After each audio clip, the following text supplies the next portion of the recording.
이스라엘 군인들의 그 팔레스타인 학대 네. 영상을 혹은 시신 모욕 영상을 공유하며 그 행위를 비판하는 SNS를 주말에 했죠. 그렇습니다. 위안부 강제와 유태인 학살이나 전시 살해는 다를 바가 없다는 메시지를 포스팅했습니다. 이스라엘의 반인권 행위를 공개 비판하는 걸 처음 봤기 때문에 그리고 저는 그 트윗을 보면서 우리가 진짜 선진국이 됐구나 싶었어요. 우리는 스스로를 주변부, 변방의 약소국이라고 여기는 아주 왜소한 자의식을 가지고 이 국제 이슈는 강대국, 선진국이나 입장 표명하는 거지 우리는 수출만 많이 하면 돼. 이런 식으로 살아왔어요. 네. 20세기 내내. 근데 실제로 우리는 식민을 겪고도 그리고 제국주의를 경영하지 않고도 선진국까지 도달한 세계 유일한 나라입니다. 그래서 저는 이 대통령의 저 포스팅이 우리 외교사에서 중요한 변곡점으로 기록될 사건이라고 봅니다. 이스라엘 외무부는 이 대통령이 홀로코스트 추모일을 앞두고 유대인 학살을 경시하는 발언을 했다며 용납할 수 없다고 강력 규탄한다고 했습니다. 우리 외교부도 대응했죠. 네, 그의 의도를 잘못 이해한 것에 대해 유감스럽다고 성명을 냈습니다. 그리고 이 대통령 이스라엘 외무 반응 보고 다시 한 번 더 글을 썼어요. 네, 반인권적, 반국제법적 행동으로 고통받고 힘들어하는 전 세계인들의 지적을 한 번쯤은 되돌아볼 만도 한데 실망이라며 내가 아프면 타인도 그만큼 아프다. 보편적 인권과 대한민국 국익을 위해 우리가 할 수 있는 일을 더 열심히 찾아봐야겠다고 했습니다. 이스라엘 외무부가 해당 사건을 조사 처리했다고 주장을 했지만 구체적인 내용과 군인의 처벌 여부는 언급이 없었다면서 가자지구와 서한지구에서 이스라엘 군대가 저지른 인권 유린 행위의 88%가 기소나 불법 판단 없이 종결됐다고 보도했습니다. 알자지라가 아랍 세계 모두가 보는 매체거든요. 외교적 위상이라는 게 이게 주어지는 게 아니라 이런 식으로 스스로 쌓아가면서 만들어내는 건데 그 이재명 정부의 외교, 대한민국의 외교를 성과로 얘기한다면 크게 네 가지로 저는 너무 많은데. 평가를 하는데요. 예. 그 중에서 가장 일단 첫 번째는 결국은 가장 난제였던 한미 협상 문제였었습니다. 한미 협상이 제일 컸군요. 예, 그 한미 협상이었었고 특히나 이게 트럼프 정부 들어서 이 동맹도 예외가 아니라 동맹국가에게 더 가혹하게 어떻게 하면 약탈을 하는 겁니다. 예, 못됐어. 근데 그거를 그 이재명 정부에서 정말 잘 방어했어요. 예, 관세 통상 협상을 잘 방어하고 그리고 역시 저도 깜짝 놀래고 심지어는 국민의힘 의원들조차 깜짝 놀랐다고 한 게 뭐냐면은 핵 추진 잠수함 도입을 결정한 겁니다. 네. 그거와 함께 그 한미 원자력 협정 개정을 하기로 한 거. 저는 이게 올해 가장 돋보이는 우리 외교 안보에 있어서의 정말 큰 성과다. 그 핵 추진 잠수함은 지금 움직이고 있나요?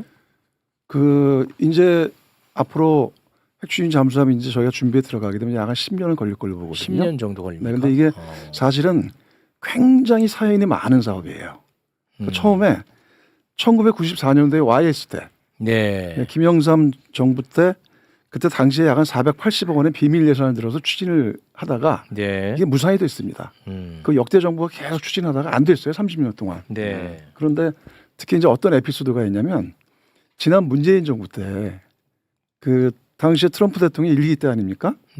그래서 그때 한미 정상회담을 할 때 그 미국 측에서 국방비, 그다음에 FTA 재협상 이런 센 요구를 걸었었을 때 그때 우리가 다시 들고 간 카드가 뭐였었냐면은 핵 추진 잠수함이었었어요. 그때. 그래서 그때 문재인 대통령과 트럼프 대통령 또 양쪽의 안보실장, 백악관 국가안보보좌관 넷이서 만나가지고 그때 문재인 대통령께서 우리 핵 추진 잠수함 도입하겠다. 오케이 해달라. 그러니까 트럼프가 거기서 즉시 오케이 이런 거예요. 오케이 했어요 그때도. 오케이 약속을 안 지킨 겁니다. 근데 오케이라고서 했습니다. 한 대 말고 두 대 해라 이런 거예요. 그랬었어요. 그런데 그 정상회담이 끝나고 나자마자 곧바로 백악관 안보보좌관이 뛰쳐나와가지고 never 절대로 안 된다 이런 겁니다. 그러니까 당시에 이 핵추진 잠수함은 아주 엄청난 전략 자산인데 그 미국의 형제 국가인 영국에도 우리가 안 주는 거다. 그러면서 이게 무산이 됐던 적이 있었습니다. 그러다 이제 바이든 정부 때 그 일종의 인태 전략 차원에서 오커스 국가, 오커스 국가는 미국과 영국과 호주거든요. 그 바이든 정부 때 호주한테 핵 추진 잠수함을 추진하기로 약속을 했어요. 그게 진행 중에 있거든요. 그러니까 이제 우리에게 틈새가 생긴 겁니다. 그래서 이번 이재명 정부에서 한미 협상을 하면서 그걸 치고 들어갔구나. 그걸 치고 들어가고 관철시킨 겁니다. 이건 정말 기술적이네. 이 핵 추진 잠수함은 이제 군인으로서 보면 이게 굉장히 좀 의미가 있습니다. 가장 큰 의미가 이게 항상 북한의 핵은 미국의 핵으로 저희가 대응하도록 돼 있습니다. 그게 이제 확장 억제 네. 해구산인데 예. 실제 항상 국민들이 물어왔던 것이 과연 워싱턴이 공격을 받으면서 우리를 보호해 줄 것이냐 이 딜레마가 항상 있었습니다. 근데 이제 핵 추진 잠수함을 가지면 사실 우리가 굉장한 전략 자산을 갖게 되는 겁니다. 네. 그렇다 보면 이제 북한한테 우리 한국군이 무엇을 할 수 있느냐 이렇게 했을 때 우리도 핵 추진 잠수함이 있고 이것이 북한한테 가장 주의부 뭐 김정은이라든가 우리가 공격할 수 있는 능력을 갖게 되기 때문에 네. 사실상 한국군 입장으로서는 국민들의 항상 불안감 그게 이제 영어로 신뢰도 어슈런스라는 신뢰도 차원에서 예. 우리도 북한 핵에 대해서 대응할 수 있는 전략 자산이 생겼다. 이러한 차원에서 굉장히 의미가 있다. 네. 예, 제가 군인으로서 가장 저도 놀랐고 많이 감격했어요. 놀라셨어요. 굉장히 아직까지도 네. 놀라고 계세요. 워낙 큰 사건이라. 네, 그렇죠. 네, 감격할 수 있는 것이 예. 핵추진 잠수함에 대한 네. 것입니다. 우리 장군님께 하나 그냥 유치한 질문 드리자면 북한이 우리나라 화내면 무서워하죠? 무서워하죠. 무서워해 북한은. 네, 특히 한미 연합 연습 같은 것에 대해서는 네. 굉장히 북한이 반응을 세게 하는 것이 그러한 부분에 대해서 사실 두려워서. 두렵죠. 그렇지. 네, 사실상 볼 수도 없고 꼼짝 우리가- 못 하잖아요, 우리한테. 당연하죠. 네. 우리가 세계 군사력이 5위입니다. 네. 예, 그 다음에 전략 자산도 실제로 있고, 네. 예, 그런 문제에 있어서 북한이 핵을 갖고 있는 것에 대해서 조금 다른 부분이 있는데 네. 그런 것이 이제 핵 추진 잠수함을 갖게 됨으로써 또 다른 이제 게임 체인저로 할 수 있다 이런 측면이 있다고 보여집니다. 네. 예. 최홍만 제 이름이 최욱인데요. 최홍만하고 최욱 정도죠. 아우 당연하죠. 그 정도야. 예, 예, 당연하죠. 아, 그 차이가 많이 난다 이거죠? 많이 나. 네. 꼼짝 당연하죠. 못해. 그 항상 보면은 이게 역대 진보 정권과 보수 정권 이 양상을 보면은 그 안보는 보수다. 이런 얘기를 많이 했잖아요. 택도 없는 소리입니다. 네, 근데 실제로는 이 한반도의 평화와 안보를 동시에 다 만들어내는 거는 결국 민주정부예요. 그렇습니다. 그리고 이번에 그걸 역대 어느 정부도 하지 못한 거를 이재명 정부가 사실은 성사시킨 겁니다. 네. 그러니까 국민의힘 의원들도 이거에 대해서 할 말이 없어요. 그렇지. 네, 저한테 개인적으로 국회에서 만나면 국민의힘의 그 특히 국방 전문가들이나 그 국방위 의원들이 네네네. 핵추진 잠수함 자기도 깜짝 놀랐다. 정말 잘했다. 아, 그거는 그렇죠. 많이 놀랬구나. 예. 아이고, 인정해야지 맞습니다. 뭐. 네. 그 한미 워킹 그룹이 만들어진 배경을 조금 봐야 되는데 네. 그게 저희가 판문점 선언을 하고 나서 2018년도에 북측 지역의 철도에 대한 공동조사를 남북이 하기로 돼 있었습니다. 예. 그래서 철도 그러니까 북측 철도 철도 예. 연결하기 위해서 그래서, 조사하는 예, 과정. 남북이 다 올라가서 그 북측 철도가 도대체 얼마나 낙후되어 있는지 뭐 아. 이런 거를 보러 가기로 돼 있었습니다. 네네. 그래서 저희가 딱 들어가는 순간 유엔사가 못 들어가게 막았습니다. 아, 그랬어요? 근데 왜 막았냐 하면 그것이 북측에 대한 철도 조사가 이게 북한의 경제적 이익을 주기 때문에 대북 제재의 위반이다라고 막았습니다. 그래서 우리 외교부가 이것을 대북 제재 면제 승인을 받고 3개월 후에 들어갔습니다. 그리고 2019년도에 북한의 보건의료 회담을 하고 나서 타미플루를 지원해 주기로 했었습니다. 근데 이것도 들어가다 막혔습니다. 막힌 이유가 네. 그 타미플루는 인도적 지원이기 때문에 대북 제재에 해당은 안 되는데 네. 그거를 싣고 들어가는 트럭이 대북 제재 위반이다 이렇게 막힌 겁니다. 그러니까 남북과의 교류 협력을 하기로 합의했는데 대통령하고 이제 김정은 위원장이 들어가다마다 막히는 겁니다. 그래서 이것을 그럼 미리 합의를 해달라 하고 한미 워킹 그룹을 만들었는데 반대로 우리한테 도움이 됐다기보다는 모든 사항을 두고서 대북 제재를 따져가니까 실질적으로는 조금 방해가 됐던 부분이 있어서 그랬구나. 그것이 다시 재현돼서는 안 된다는 차원에서 지금 이러한 부분들이 생긴다고 생각합니다. 하나만 특히 북측에서 남북 관계 문을 완전히 걸어 닫았잖아요. 끝났죠. 그러니까 이제 그런 아까 이제 그 얘기를 하셨는데 대표적으로 그때 타미플루를 네. 트럭에 실어 가지고 가서 이제 전달하려고 했는데 평양에서 그 빈 트럭이 왔었어요. 빈 트럭이 왔었어요. 싣고 가려고. 네. 근데 결국은 전달이 안 되니까 다시 빈 트럭이 다시 평양으로 다시 올라가. 아니 그걸 누가 막아요? 어떤 사람이 나와갖고 그러니까 이제 차 빼요? 막 합의가 이렇게 안 해요? 되게 된 거죠. 예. 우리가 못 들어간 거죠. 못 유엔사가 들어가니까. 승인을 안 해주니까. 유엔사 거기 지키고 있어요? 예. 근데 지키지 않죠. 한국군이 지키는데 네. 그걸 유엔사가 승인이 나야 통과할 수 있는데 유엔사가 승인을 안 해주니까 통과를 못 시켜요. 우리나라 땅인데. 그렇죠. 그게 이제 유엔사 관할법 아이고, 문제하고 우리 또 군인으로서 연결된 이건 거죠. 자존심 상하지 않습니까? 그렇습니다. 이거 사실상 그때 저는 특히 그 북한 정책 과장으로서 아유, 너무 대북 문제를 하고 있었을 자존심 때 상한다. 너무 이게 앞으로 나가지 못하는 게 안타까웠습니다. 그러니까 이제 그런 부분들이 많이 누적이 되면서 북한 측 입장에서는 이건 안 돼. 그 우리 한국 정부에 대해서 대단히 실망하는 문을 걸어준 게 동기 중에 하나가 된 겁니다. 근데 이제 지금 이재명 정부에서는 그 아까 김준영 의원도 얘기를 하셨습니다만 그 지난번에 신년 각 부처 업무 보고에서 그 대통령께서 이걸 깔끔하게 정리를 해주셨어요. 그러니까 각 부처가 있으면 외교부는 외교 정책을 중심으로 하고 그 다음에 이 남북 관계 한반도 평화는 통일부가 보다 주도적 역할을 하고 네. 또 이 국방 정책은 국방부가 하는 거다. 네. 그리고 이런 다양한 의견들을 그 의견을 제시하면서 거기서 최적의 대안을 함께 만들어 가자. 네. 그래서 대통령께서 이 부분을 좀 가름말을 잘 타셨습니다. 네. 근데 이런 요거만 잠깐만요. 네. 이런 이제 서글픈 우리의 현실을 노무현 대통령이 연설에서 한 발언이 좀 있거든요. 아, 그 굉장히 유명한. 예, 유명해. 아직도 맞아요. 우리에게 울림을 줘. 맞아요. 너무너무 기억납니다. 상식적인데 예. 우리에게 울림을 줍니다. 네, 기억납니다. 그 장면 잠깐 함께 보고 오겠습니다. 완전하게 대등한 외교는 할 수 없습니다. 미국은 초강대국입니다. 남의 나라 군대를 가지고 왜 우리의 안보를 위해서 그 인계철선으로 써야 됩니까? 피를 흘려도 우리가 흘려야죠. 우리가 할 수 있다라는 자신감을 가져야 무슨 경제적인 일이나 또 그 밖에 무슨 일이 있을 때 미국이 호주머니 손 넣고 그러면 우리 군대 뺍니다. 이렇게 나올 때 이 나라의 대통령이 미국하고 당당하게 그러지 마십시오 하든지 빼십시오 하든지 말이 될 거 아니겠습니까? 기억나네요, 진짜. 합리적이야. 예. 합리적. 예. 그리고 너무 쉬운 언어로 너무 합리적이잖아. 맞아요, 맞아요. 그래 이재명 대통령도 왜 자주국방 얘기하면서 노무현 대통령 똥별 얘기를 인용하셨지 예. 않습니까? 그러니까 기본적으로 같은 생각을 갖고 계시는 거고요. 예. 저는 유엔사 이거 사실상 유엔 기구 아닌 거 아시죠? 유엔 사령부가 유엔사는 유엔하고 아무 관계가 없는 기구입니다. 또 이상한 말씀하셨어요. 아니, 네, 아닙니다. 앞에 유엔이 맞는데. 아니 그 아닙니다. 유엔에서 예산도 지원받지 않고 모니터링도 받지 않고 그냥 그렇게 이름을 붙인 겁니다.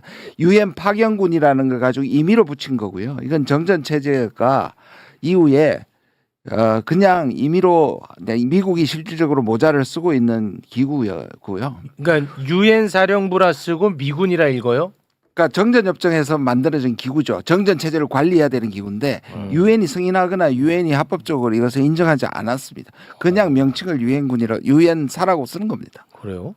그리고 이 부분은 일본 중국 이거 아시잖아요. 이 정전협체 서명한 분은 우린 빠졌습니다. 그렇죠. 한국하고 중국하고 예. 미국 북한하고 중국하고 미국인데요. 사실 중국하고 북한은 이 정전 이 사령부에서 이것을 거부하고 나가버렸습니다. 그러다 보니 이 유엔사가 미국이 전적으로 관리를 하게 되고 이 우리 땅인 DMZ에서도 지금 말씀하신 것처럼 우리 추기경이 들어갈 때도 막고 실제로 김현정 안보실 차장 때도 들어갈 때 나중에는 허락했습니다. 막는다든지 거의 모든 걸 통제하고 있습니다 지금. 네, 알겠습니다. 시간이 좀 많이 흘렀는데요. 그 9.19 군사 합의 아까 우리 의원님께서 담당하셨던 분이 있잖아요. 했을 때 저는 의원님인 줄 알았는데 그게 아니고 네. 우리 교수님을 얘기한 거였어요? 구일군사 합의는 제가 사실은 저분이에요? 네 접니다. 왜 뭔데요? 같은 분이네. 저 때 북한 정책과장으로서 예. 남북 군사 실무회담 수석 대표로 가서 저 북한군에 있는 대자하고 네. 9.1 군사 합의를 이제 만들었습니다. 그래서 합의까지 봤어요. 그 당시에 군인이었어요, 우리 예, 교수님이? 그 당시에는 대령이었나요? 저 때는 대령이었습니다. 오, 북한은 계급이 뭐예요? 엄창남 대자입니다. 대자가 대령. 뭐예요? 대령입니다. 좀 무서워요, 저런 거 할 때. 굉장히 저 가장 중요한 것이 이게 서로 일단 저게 방송에 나오는데 우리도 다 보고 북한도 다 봅니다. 그래서 거기서 밀리면 안 됩니다. 기싸움에서 밀리면 우리는 국가를 대표해서 나가고 그렇긴 하죠. 특히 적을 상대하고 군인들이 있는데 이게 전투보다 더 세게 기싸움이 붙습니다. 와. 그래서 그것이 굉장히 군사회담이 사실상 말없는 전투입니다. 와. 그 9.1 군사합의 하나 말씀을 드리면 이게 13번째 남북 군사당국 합의서입니다. 놀랍지 않습니까? 13번째. 예. 근데 12개의 합의서가 한 번도 논쟁이나 논란이 된 적이 없었습니다. 그동안에는? 예. 왜 그랬냐면 합의는 하되 지키지 않았습니다. 예, 그러니까 아무도 예. 이것이 지켜질 거라고 생각하지 않았습니다. 근데 9.19 군사합의가 지켜졌던 원인 중에 하나는 일단 판문점 선언을 하고 나서 제가 북한군을 만났을 때 북한군도 우리도 할 수 있는 것을 빨리 하자. 왜냐하면 4월 27일 날 판문점 선언이 되고 9.19가 5개월뿐이 안 남아 있는 상황에서 이것을 새로운 걸 만들지 말고 우리가 기존에 12개 합의서가 있으니까 이 중에 너희가 할 수 있는 거, 우리가 할 수 있는 걸 뽑아내서 하자고 했었습니다. 그거 잘하셨다. 그리고 평양 공동선언, 이제 평양 가서 공동선언의 부속 합의서로 맺었습니다. 그게 무슨 얘기냐면 김정은 위원장의 합의서입니다. 이게 부속 합의서이기 때문에 그 합의서의 주체는 김정은 위원장입니다. 그러니까 북한군이 그 합의서에 나와 있는 글자 하나가 틀어지는 것을 못 봐줍니다. 왜냐하면 이것은 자기네들 위원장의 합의서라고 생각해서 그래서 굉장히 잘 지켜졌던 합의서였습니다. 근데 그 윤석열이 다 깨지 않았어요? 깼죠. 다 깼죠 이거? 이거 완전히 근데 이게 깬 것도 다 깼어. 깬 얘기를 뭐 이렇게 오래 하셔. 깬 게 회복해야 됩니다. 회복해야 됩니다. 다 깼어. 예, 이제 이런 거죠. 정전협정은 지금 63개 조항에 남아 있는 게 그렇게 많지 않습니다. 그렇지 않습니까? 근데 어느 누구도 정전협정을 깨자는 얘기를 안 합니다. 9.19 군사합의는 정전협정 위에 제도를 덮었습니다. 어차피 그것도 DMZ에서 싸우지 말자는 거니까. 근데 이거는 대비태세 문제가 준다고 없애버리니까 무슨 일이 일어났냐? 우물풍선 넘어왔죠. GP 복원됐죠. 서해에서 해상 사격했죠. MDL 방벽했죠. 엄청나게 사실은 교전이 많아지는 거죠. 그러니까 그러면 우리가 다시 이걸 깨서 대비태세가 올라갔느냐? 그것도 아니라는 거예요. 양측이 다 손해죠. 예, 그런 합의를 그냥 이념적으로 정치적으로 그냥 없애버리니까 이걸 다시 복원하기에는 너무 많은 시간이 우리도 GP 복원시켰어요? 우리도 GP 복원시켰어요. 우리도 시켰어요. 심지어 깨부순 것보다 더 시켰습니다. 그래요? 예. 9.19 전보다 더 많아졌습니다. 많아졌어요? 예, 더 많아졌습니다. 근데 그때 저희가 GP를 철수시켰던 것 중에 원인이 이젠 저희가 CCTV나 과학화 시스템이 너무 잘 돼 있지 않습니까? 네. 그러니까 거기에 그런 감시 장비들은 놔둬라. 필요하면 이렇게 송전탑 놓고 놔두면 다 보면 보이지 되지 않냐. 않겠느냐. 그러고 인원은 빠지는 거니까. 고생해요. 예, 그렇게 해서 했던 거를 윤석열 정부는 다시 만들어서 거기다 사람을 다시 넣습니다. 윤석열이 지가 그 GP가 갖고 그 생활하라고 그러세요. 그러니까 이게 사실은 우리가 군이 추진해 왔던 것과도 역행하고 있어요. 예. 굉장히 아쉬운 거죠. 9.19 전보다 더 사실 굉장히 많아졌구나. 중요한 문제예요. 예. 그러니까 이 남북 관계가 파탄난 거 윤석열 정권 때 파탄난 거의 가장 큰 상징이 저는 9.19 군사합의 폐기라고 봅니다. 네네. 그리고 실제로는 이 문제는 남북 간의 신뢰 회복과 우발적인 충돌을 방지를 위해서 반드시 필요한 거고 예. 다시 이 9.19 군사합의는 복원이 돼야 되고요. 네. 우선 시급하게 사실은 굉장히 시급하게 또 선행돼야 될 게 남북 간에 최소한의 핫라인이 있어야 되거든요. 네, 그거 다 깨졌죠. 그것도 다 깨졌죠. 네. 네. 그래야지 우발적으로 무슨 사고가 나면은 바로 연락해서 그렇죠. 이거 아니다. 이거 아니다. 이거 수습을 해야 되잖아요. 오해다. 지금 그것도 없는 거거든요. 지금. 예. 근데 그거는 이제 통일부가 하는 거예요? 아닙니다. 그러니까 아니, 그건 국방부요? 국방부도 라인이 있고 통일부도 라인이 있습니다. 각자가. 예, 국방부 라인도 빨리 복원시켜야 되고 통일부 라인도. 그러면 어느 한 순간에는 국방부 라인은 깨져 있는데 통일부 라인은 살아 있는 경우도 있어요? 그런 적도 있었고. 그런 적이 있어요? 통일부 라인도 깨지고 지금은 다 깨진 상태. 군 라인만 살아 있던 적도 있습니다. 그래요? 예. 그 반대가 된 적도 있어요? 있습니다. 예. 그거 되게 재밌네. 네. 그러니까 교류 협력을 안 하겠다고 하면 통일부 거를 없애버리는 거고. 네, 교류 협력을 안 하겠다고 하면 통일부를 예. 없애고. 네, 그게 상징적으로 그렇게 나눠져 있었기 때문에. 그렇게 하는 거예요. 그러니까 대통령께서 이러한 메시지를 낸 것 자체는 좀 이례적인 거라고 볼 수 있는데 네네. 그 내용으로 보나 또는 대통령이 평상시에 인권에 대해서 갖고 있는 생각 이런 거에 비춰 볼 때 아마도 이스라엘이 이전에 가자지구에서 가했던 그런 국제 인권법을 위반하는 정도의 강한 민간인 살상 공격에 더해서 최근에 이제 미국과 이란 간의 휴전이 이루어졌잖아요. 네. 그 이후에 또 레바논을 그렇죠. 굉장히 무차별 공격해서 심지어는 트럼프나 미국 정부로부터도 우려가 나올 정도로 이렇게 심한 공격을 가하고 있는데 이런 거에 대한 문제 의식을 좀 표현한 게 아닌가 그런 생각이 들고요. 예. 사실 그 작년 5월에 그러니까 이스라엘의 가제 진구 공격이 굉장히 심했을 때 서방 국가 영국이나 프랑스, 캐나다 이런 정상들도 공동 성명을 발표해서 이스라엘의 그런 과도한 민간인 살상은 국제 인도법 위반 가능성이 있다 이렇게 비판했었거든요. 그런 연장선상에 있다고 보면 될 것 같습니다. 그런데 지금 뭐 의원님도 잠깐 언급을 해주셨습니다만 그 휴전 합의안의 잉크가 마르기도 전에 이스라엘이 레바논 베이루트로 폭격을 해서 1,000명 넘는 사상자가 발생을 했고 예. 여러 나라 정상 내지 외교부 장관들이 이것을 비난, 규탄하는 어떤 입장을 내놨는데 이재명 대통령은 그 사안을 언급을 한 게 아니라 다른 사안을 언급을 했거든요. 그 배경은 뭘까요? 그러니까 직접적으로 언급하는 거에 대해서는 아마도 본인 스스로도 좀 약간의 부담이 있다고 생각을 오히려 해서 거꾸로 예. 오히려 그게 부담이 좀 상대적으로 덜한 거 아닌가요? 그런데 이번에 올린 영상은 그야말로 전쟁 범죄가 확실한 걸로 누구나 인정되는 그러한 사안이잖아요. 그런 의미에서 네네네. 누가 봐도 전쟁 범죄를 부인할 수 없는. 그렇죠. 그건 이미 인정된 거고 그건 이스라엘 정부도 알고 있지 않습니까? 예. 그래요. 예, 그래서 간접적으로 아마 그런 메시지를 전하는 방식을 택한 것 같습니다. South Korean President Lee Jae-myung accused Israel of failing to reflect on allegations of rights abuses by its forces after Israel decried him for amplifying social media disinformation. South Korea Foreign Ministry posted a clarification on social media saying that the Israeli Ministry of Foreign Affairs misunderstood the intent of the president's remarks, which were an expression of his convictions regarding universal human rights rather than an opinion on any specific issue, and subsequently countered them. Further saying that the government of the Republic of Korea remains steadfast in its opposition to all forms of violence and anti-humanitarian acts, including the acts of terrorism pointed out by Israel.